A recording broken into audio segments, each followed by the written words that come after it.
At the mouth of the Yangtze, a container ship nearly 400 meters long approaches Shanghai. Then it turns away from the city. 30 kilometers offshore, a 6-lane bridge vanishes into the sea, leading to cranes and an industrial platform built across islands. This is Yangshan, the deep-water engine of the world's busiest container port. In 2025, it moved 28.7 million 20-foot equivalent units, more than half of Shanghai's total. But its real achievement is not size. Shanghai had factories and exploding trade, yet its largest ships were running out of water. China's answer was to move its gateway into the ocean, manufacture land, and coordinate the result with steel, software, and time. For centuries, Shanghai's geography looked like an advantage. The Yangtze linked the coast to an enormous industrial hinterland, while the Huangpu carried ships into the city. But the same river system carried sediment toward the sea. As container ships grew larger, Shanghai's old waterways did not grow with them. By 2002, officials said the Huangpu had run out of usable terminal shoreline, deep water berths were missing, and the Yangtze entrance channel was only 8.5 meters deep. The gateway to China's fastest-growing trade machine had become its physical bottleneck. Cargo growth turned that bottleneck into a deadline. In 2002, Shanghai handled 8.6 million 20-foot equivalent units, even though its container berths had been designed for only 6.45 million a year. 11 years earlier, the port had moved just 580,000. The gateway badly lagged behind trade. More cargo had to pass through approaches that remained shallow and crowded. The largest vessels could wait for tides, accept delays, or call somewhere else. Shanghai did not merely need another row of cranes. It needed deep water, more shoreline, and a new geography. Planners examined sites north, east, and south of the city, but official reviews rejected alternatives with insufficient depth or shoreline. The chosen site was Yangshan, a group of islands outside the Yangtze estuary where the water was around 15 meters deep. The location solved the draft problem, but it created new ones. There was no continuous industrial platform, no direct mainland connection, and no sheltered urban construction site. The port would sit in waters exposed to currents, fog, and typhoons. Its docks would be in Zhejiang, while the economic system they served was centered in Shanghai. Construction of Phase 1 began in June 2002. Crews drove marine foundations, enclosed water between the islands, pumped in fill, and formed a working edge where no continuous shoreline had existed. 5 container berths emerged along 1.6 kilometers of quay. Their designed annual capacity was 2.2 million 20-foot equivalent units. The approved estimate was 14.31 billion yuan, shared between the first port works and the bridge connection, not every later expansion. When the berths opened in December 2005, an exposed offshore construction zone had become an operating deepwater gateway in less than 4 years. Then, the shoreline kept advancing. By the end of 2008, the first 3 phases of the North Port had used about 100 million cubic meters of fill to form 8 square kilometers of land. From above, the transformation was unmistakable. Islands had become anchors inside a continuous platform.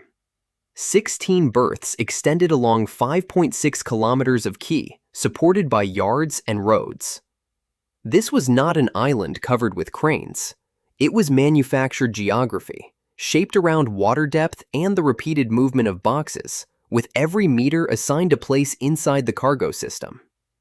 None of that worked without the Donghai Bridge. The 6-lane crossing runs 32.5 kilometers from the mainland to Yangshan and opened with the first port phase in 2005. It carries trucks, but its importance reaches deeper.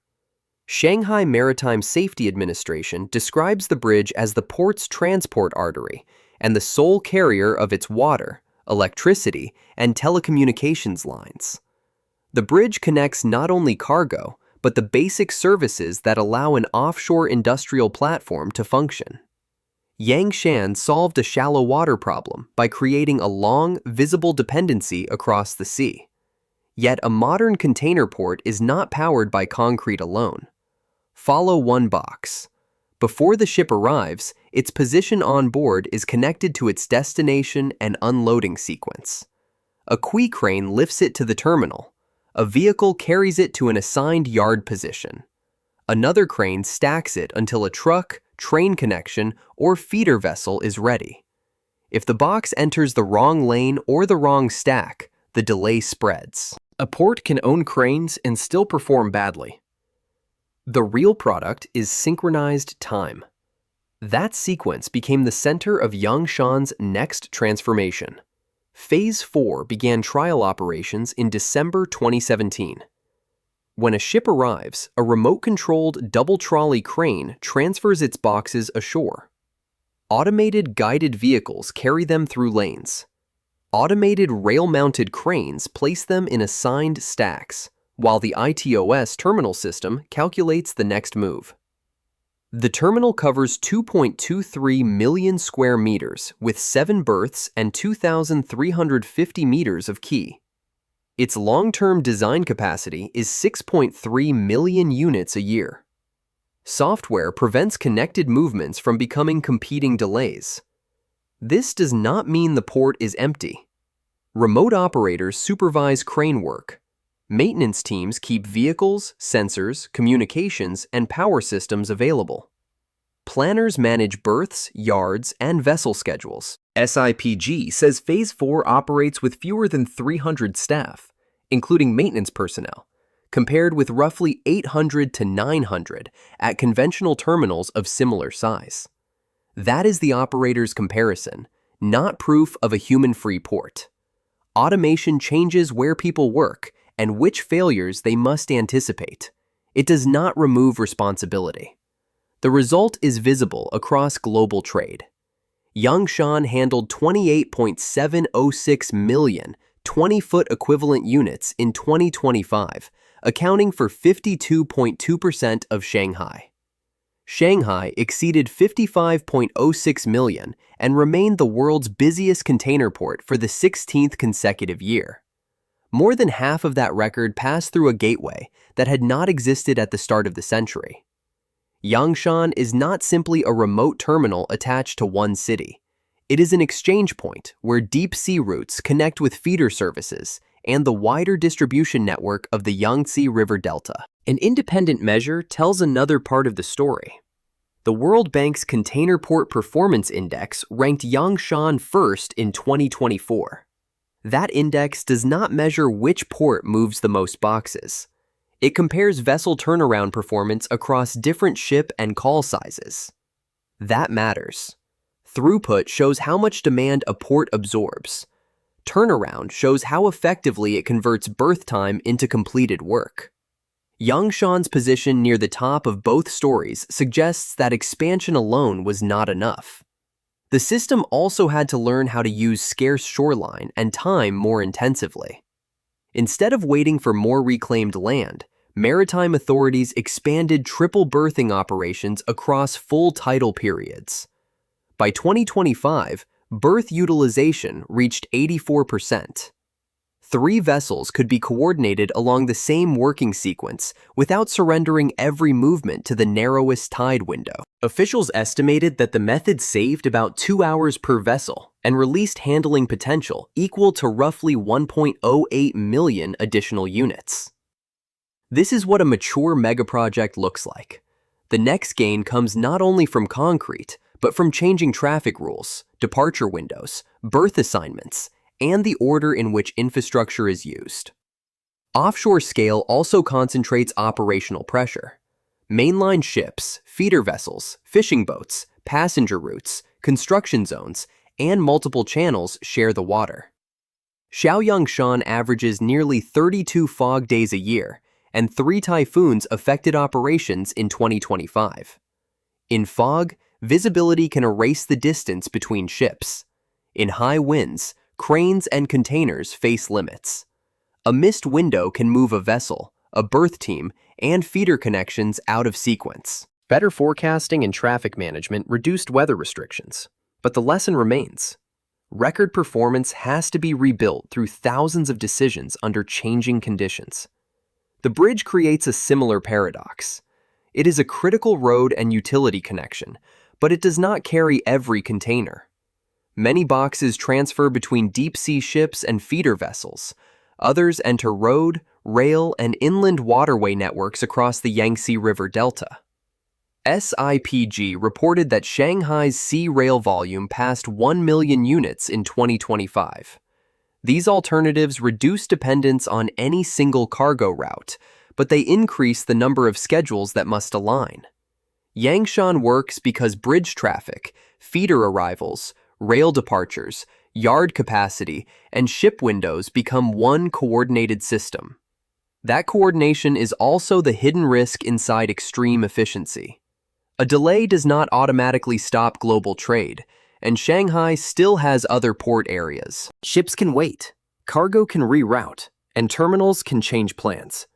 But a tightly optimized port has less value in idle space and more value in reliable information. If weather closes a window, a feeder arrives late, or a yard position changes, software and operators must rebuild the sequence before congestion multiplies. Yangshan's strength is not in vulnerability. It is the ability to absorb disruption faster than disruption spreads. China is now extending the system again. A planned automated terminal on the north side of Yangshan is designed around 6.1 kilometers of shoreline and a 7.5-kilometer breakwater. Its stated annual design capacity is 11.6 million 20-foot equivalent units. Construction is divided into 4 sections, so new capacity can enter service in stages instead of waiting for the entire shoreline. Plans call for the first section, with 1.5 million units of initial capacity, to be completed by the end of 2026. Until that milestone is independently verified, it remains a target, not an achievement, and another test of whether manufactured geography can keep pace with demand. At the beginning, the approaching container ship looked like the main character. It was not. The real story is the system waiting beyond its bow. Islands joined into portland, a bridge carrying roads and utilities, cranes connected to vehicles and yards, and people using software to protect every minute of a ship's call. Shanghai did not defeat its geography once. It built an offshore machine that must negotiate with geography every day. And as Yangshan expands again, the world's busiest container port is still moving farther into the sea.